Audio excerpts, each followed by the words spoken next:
સમાચાર રાજકોટમાંથી કે જ્યાં શહેર ભાજપ પ્રમુખના નામને લઈને ભારે સસ્પેન્સ યથાવત છે।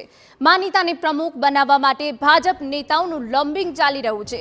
પ્રદેશની સૂચના બાદ ભાજપના આગેવાનો દ્વારા પ્રક્રિયા હાથ ધરવામાં આવશે। પ્રમુખ પદ માટે એક કરતા વધુ નેતાઓના નામની ચર્ચા છે।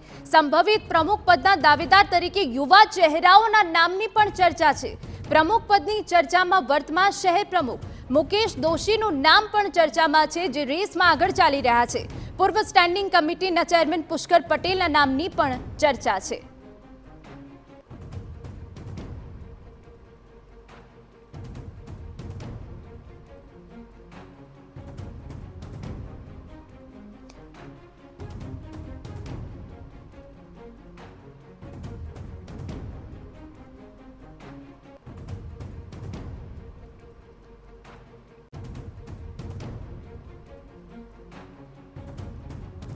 તો પ્રદેશની સૂચના બાદ ભાજપના આગેવાનો દ્વારા પ્રક્રિયા હાથ ધરવામાં આવશે। જો કે સસ્પેન્સ હજુ પણ યથાવત છે।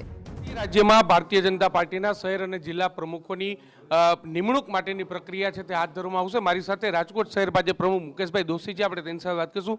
મુકેશભાઈ, કઈ પ્રકારની પ્રક્રિયા રહેશે? રાજકોટમાં કઈ રીતે પ્રક્રિયા હાથ ધરવામાં આવશે? વિશ્વની સૌથી મોટી પાર્ટી ભારતીય જનતા પાર્ટીનું સંગઠન પર્વ 2024 ચાલી રહ્યું છે। રાજકોટ મહાનગરની દ્રષ્ટિએ બૂથવાલીની જે રચના હતી એ રચના પૂર્ણ થયા પછી વોર્ડ પ્રમુખની નિર્ણયની પ્રક્રિયા, નિમણૂકની પ્રક્રિયા પર પૂર્ણ થઈ છે અને હવે આજથી શહેર પ્રમુખની ઉમેદવારી પત્રક ભરવાનો આજનો દિવસ છે। ચૂંટણી અધિકારી સમક્ષ કોઈ પણ પ્રકારની શ્રેણીનો કાર્યકર્તા પોતાનું ઉમેદવારી પત્રક રજૂ કરી શકે છે। 3 વખત સક્રિય સભ્યપદ ધરાવતી કોઈ પણ વ્યક્તિ પોતાની પ્રમુખ પદ માટેની ઉમેદવારી નોંધાવી શકશે અને એની પ્રક્રિયા માયાબેન કોડનાણી અને મુકેશભાઈ લંગાડિયાની હાજરીમાં 10:30 થી 1 વાગ્યા સુધી થવાની છે અને આમાં તમામ શ્રેણીના કાર્યકર્તાઓ પોતાનું ઉમેદવારી પત્ર રજૂ કરી શકશે। કેટલાક નિયમો છે તે પણ તૈયાર કરવામાં આવે છે, કેટલીક મર્યાદાઓ રાખવામાં છે। કયા પ્રકારના નિયમો મર્યાદાઓ રહેશે? નિયમોમાં ઉંમરને કોઈ બાદ નથી, કોઈ ગુનાહિત પ્રવૃત્તિ સાથે જોડાયેલો કાર્યકર્તા ન હોવો જોઈએ, પાર્ટીમાંથી સસ્પેન્ડ થયેલો ન હોવો જોઈએ અથવા એકથી વધારે પોતાના પરિવારમાંથી કોઈ વ્યક્તિ હોદ્દો ધરાવતો હોય તો પણ ન હોવો જોઈએ। એવી અમુક શરતોને આધીન પોતાનું ઉમેદવારી પત્રક કોઈ પણ ઉમેદવાર રજૂ કરી શકશે। યુવા ચહેરાને સ્થાન મળે। સાથે સાથે મુકેશભાઈ, આપનો ટેન્યુઅર છે તે 1.5 વર્ષનો જ રહ્યો છે। આપ રિપીટ થાવ તેવી પણ ચર્ચાઓ છે તે ચાલી રહી છે, શું કહેશો આને લઈને? ભારતીય જનતા પાર્ટીમાં પાર્ટીનો નિર્ણય દરેક કાર્યકર્તાને શિરોમાન્ય હોય છે। પાર્ટીને જે યોગ્ય લાગશે એ કાર્યકર્તાની નિમણૂક થશે અને એ દરેકને શિરોમાન્ય રહેશે અને એને સ્વીકારવાનો રહેશે। દરેક કાર્યકર્તા પોતાની ઉમેદવારી નોંધાવી શકશે? પ્રત્યેક કાર્યકર્તાનો ઉમેદવારી પત્રક રજૂ કરવાનો અધિકાર હોય છે, કારણ કે વર્ષોથી સમર્પિત કાર્યકર્તાની દ્રષ્ટિએ કામ કરતો હોય છે, એટલે એનો અધિકાર હોય છે। સ્પષ્ટપણે તો આ હતા રાજકોટ શહેર ભાજપ પ્રમુખ મુકેશ દોશી, કે જેઓ સ્પષ્ટપણે કહી રહ્યા છે કે જે પ્રદેશ ભાજપ દ્વારા જે કેટલાક નિયમો છે તે તૈયાર કરવામાં છે તેના આધીન કોઈ પણ કાર્યકર્તા છે તે પોતાની ઉમેદવારી છે તે નોંધાવી શકશે। 10:30 વાગ્યાથી 2 વાગ્યા સુધી આ ઉમેદવારી છે તે નોંધાવી શકશે ને ત્યારબાદ પ્રદેશ ભાજપ છે તે આ સમગ્ર મામલે નિર્ણય લેશે। કેમેરા પર્સન ભાવેશ લશ્કરી સાથે મોહિત ભટ્ટ, TV9 રાજકોટ। તો આખરે કોણ બનશે શહેર પ્રમુખ, તેને લઈને અનેક નામ હાલ ચર્ચામાં છે। સંભવિત પ્રમુખ પદના દાવેદાર તરીકે યુવા ચહેરાના નામોની પણ ચર્ચા છે। એ સિવાય પ્રમુખ પદની ચર્ચામાં વર્તમાન શહેર પ્રમુખ મુકેશ દોશીનું નામ પણ ચર્ચામાં છે। તો આપને જણાવી દઈએ કે જ્યાં પૂર્વ સ્ટેન્ડિંગ કમિટીના ચેરમેન પુષ્કર પટેલના નામની પણ ચર્ચા છે અને આજે દાવેદારો અમે આપની ટીવી સ્ક્રીન પર બતાવી રહ્યા છે કે જેઓના નામ હાલ ચર્ચામાં ચાલી રહ્યા છે।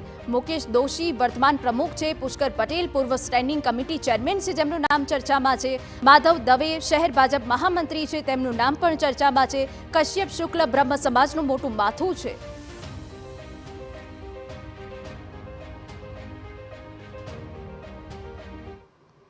તો આખરે રાજકોટના શહેર ભાજપ પ્રમુખ કોણ હશે તેને લઈને અમારા સંવાદદાતા મોહિત ભટ્ટ વધુ વિગતે વાત કરવા જોડાયા છે।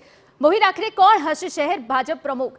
કેમ કે અનેક નામ ચર્ચામાં છે, જમીની સ્તરે હાલ કયું નામ ચર્ચાઈ રહ્યું છે?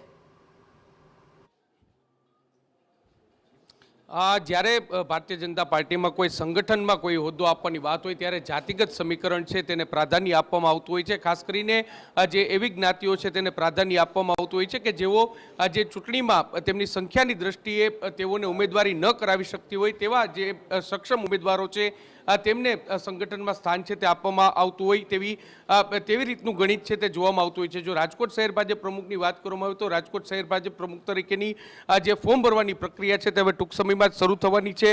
જે પણ ઉમેદવારો છે તે પોતાની ઉમેદવારી દાખવવા ઈચ્છુક છે તેઓ અત્યારે કાર્યાલય ખાતે પહોંચી રહ્યા છે અને તેમના દ્વારા ટૂંક સમયમાં જ ફોર્મ ભરી અને સત્તાવાર રીતે પોતાની ઉમેદવારી છે તે નોંધવામાં આવશે.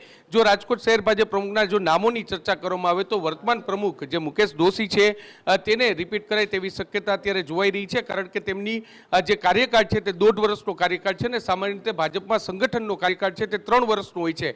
એટલે બાકીના જે બીજી ટર્મમાં તેને ચાન્સ આપવામાં આવે તેવી શક્યતા અત્યારે વ્યક્ત કરવામાં આવી રહી છે. આ ઉપરાંત બીજા પણ અન્ય જે નામો છે તે ચર્ચા છે, જેમાં પાટીદાર સમાજમાંથી જે પુષ્કર પટેલ છે તેનું નામ છે તે પણ ચર્ચામાં છે. આ ઉપરાંત જે ભાજપના જે મહામંત્રીઓ છે તેમના પણ નામ છે જે ચર્ચામાં છે, જેમાં જે માધવ દવે છે, આ ઉપરાંત જે અશ્વિન મોલિયા છે, વિરેન્દ્રસિંહ ઝાલા છે, આ તમામ જે આગેવાનો છે તેમના દ્વારા પણ પોતાની દાવેદારી છે તે કરવામાં આવશે. એક સિનિયર આગેવાન તરીકે કશ્યપ શુક્લ છે તેનું નામ પણ ચર્ચામાં છે. આ ઉપરાંત જે રાજકોટ મહાનગરપાલિકાના પૂર્વ મેયર પ્રદીપ ડવ છે તેનું નામ પણ ચર્ચામાં છે. 2 વાગ્યા સુધી આ જે ઉમેદવારી ફોર્મ ભરવાની પ્રક્રિયા છે તે ચાલુ રહેવાની છે ને 2 વાગ્યા સુધી જે તમામ જે ભાજપના જે 7 જેટલા ક્રાઇટેરિયા નક્કી કરવામાં આવ્યા છે તે ક્રાઇટેરિયામાં જે વ્યક્તિ છે તે હોઈ શકે તેવા તમામ જે ઉમેદવારો છે તે પોતાની ઉમેદવારી છે તે નોંધાવી શકશે અને ત્યારબાદ પ્રદેશ ભાજપ છે તે આ સમગ્ર મામલે પોતાનો નિર્ણય છે તે લેશે. અલગ અલગ સમાજ છે તેમના દ્વારા પોતાનું લોબિંગ છે તે પણ શરૂ કરવામાં આવ્યું છે, કારણ કે ભાજપમાં જે શહેર પ્રમુખ પદ છે તે ખૂબ જ મોટું પદ માનવામાં આવે છે અને તેને લઈને જે તમામ જે નેતાઓ છે તેમને પોતાનું લોબિંગ છે તે શરૂ કર્યું છે અને આ ઉપરાંત જે કાર્યકર્તાઓ છે તેમના દ્વારા પણ પોતાનું લોબિંગ છે તે શરૂ કરવામાં આવી રહ્યું છે. જી બિલકુલ મોહિત, અગત્યની જાણકારી બદલ આભાર. તો આપની જણાવી દી સંગઠનનો કાર્યકાળ 3 વર્ષનો છે, જેથી કરીને પ્રમુખ પદની ચર્ચામાં વર્તમાન શહેર પ્રમુખ મુકેશ દોશીનું નામ હાલ ચર્ચામાં ચાલી રહ્યું છે.